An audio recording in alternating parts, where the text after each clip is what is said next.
This is the Permian Basin, the most productive oil and gas region in the United States. In 2022, the industry in New Mexico produced enough toxic fracking wastewater to cover more than 260,000 acres of land a foot deep. And while the state's drillers reuse over 85% of their produced water, the rest is pumped underground. But injection wells are filling up, and New Mexico has started restricting deep underground disposal. Now, the water-scarce state is expected to export over 3 million barrels of that water per day by the end of 2024. But a growing group of politicians sees the problem as an opportunity, a source of water in a region suffering from worsening drought.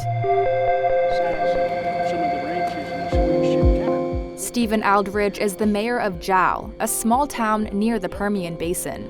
We live in the oil and gas sector. Everything is surrounded by oil and gas.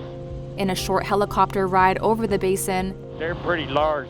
Aldridge points out more than a dozen man-made lagoons that are brimming with toxic wastewater. It's just one of the many ways New Mexico stores the large volumes produced. There's 3 on that one. Aldridge is one of the politicians who want the state to develop regulations allowing for produced water to be treated and used instead of discarded. And they're asking companies to figure out how to make it happen cheaply, safely, and at scale. I try to look at the produced water, the treatment of it, as a new water source. And I know that's an argument that a lot of people won't have, but we have to work together. Enter Aris Water Solutions, one of around 10 wastewater firms taking up the challenge under a state-supported pilot program. It's so far spurred projects to grow crops like hemp and cotton and irrigate rangeland forage grasses. At Aris, the untreated water is trucked in by local drillers and held in storage tanks before getting piped through a membrane filter to remove solids and then distilled.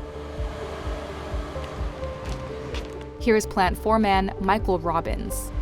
So this is your plant water coming in that we're actually getting directly from the pipeline. The second one is our DAF. This is right before it goes into our pre-treatment system. And then this is our final product.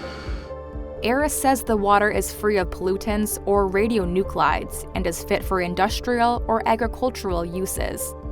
The main problem for Aris and others is the cost. It's $2 per barrel for Aris's treated water, many times higher than what industrial or agricultural water users typically pay. The company's goal is to bring it down to $1 a barrel, still a big bill.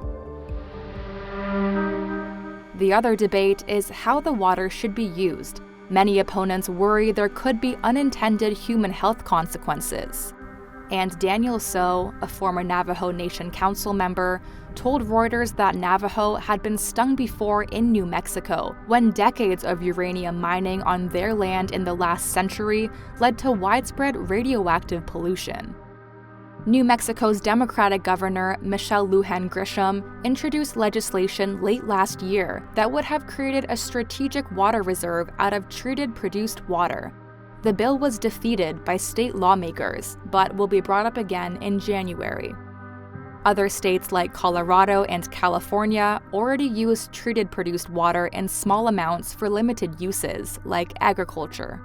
But in New Mexico, the wastewater volumes are overwhelming, and the water itself needs much more intensive treatment, as it is unusually briny. Nothing happens with that water. For Aldridge, though, it's worth the fight. He sees it as an opportunity for his own town of Jal to become home to industries like data centers or green hydrogen projects that rely on water supply. I think the science and technology is there. Again, the scope and scale.